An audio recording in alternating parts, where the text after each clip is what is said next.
שלום וברוכים הבאים, אני סיוון לקריף ובסרטון הזה אני אציג את המבנה הפונקציונלי של האתר דילי, פלטפורמה חכמה לניהול כל השוברים שלכם במקום אחד.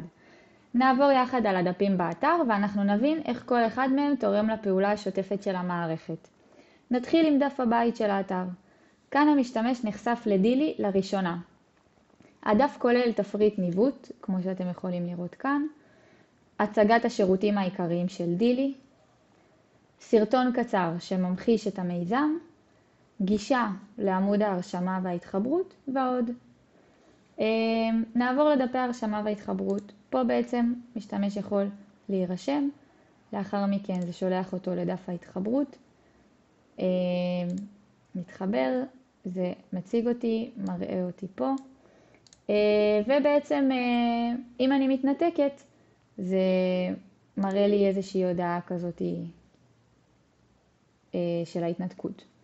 כרגע אם אני מנותקת אני לא יכולה להיכנס לפרופיל, זה דורש ממני להתחבר ושולח אותי לדף ההתחברות. נעבור לפרופיל האישי.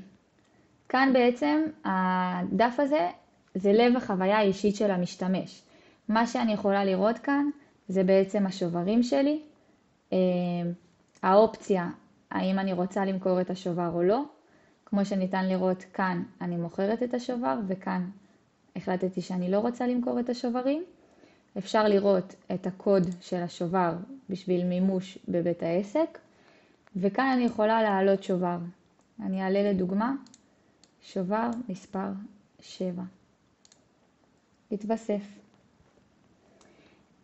נעבור לדף ההתראות שאפשר להגיע אליו מדף הפרופיל האישי. בדף ההתראות המשתמש יכול לבחור איזה התראות הוא רוצה לקבל. למשל, לקבל התראות על שובר שעומד לפוג תוקף בעוד 7 ימים. האם אני מסמנת את זה? זה אומר שאני אקבל מייל שבוע לפני שהשובר פג תוקף, שלשים לב אם אני רוצה לממש את השובר או מה לעשות איתו. כמובן שאם אני מבטלת את ה-V ושומרת את העדפות, אני מבטלת בעצם את קבלת המיילים. נעבור כעת לחנות השוברים. זה הליבה השיווקית והחווייתית של האתר. כאן בעצם אני יכולה לראות את השוברים שהצעתי למחירה, כמו שהראיתי בדף הפרופיל האישי מה בחרתי למכור, זה. ואני יכולה לראות את השוברים ששאר המשתמשים רוצים למכור ולקנות אותו דרך התממשקות לפייפל. בואו נדגים כעת, אני קונה את פיצה האט, נכנסת לפייפל, משלמת,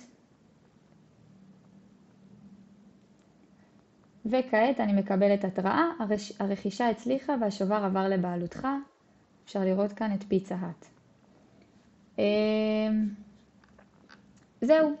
לסיכום, באמת האתר דילי בנוי ממספר קבצים שיחד יוצרים מערכת חכמה לניהול שוברים, עם חוויית משתמש אישית, התראות חכמות, אזור אישי, חנות שוברים והרשמה פשוטה. תודה שצפיתם.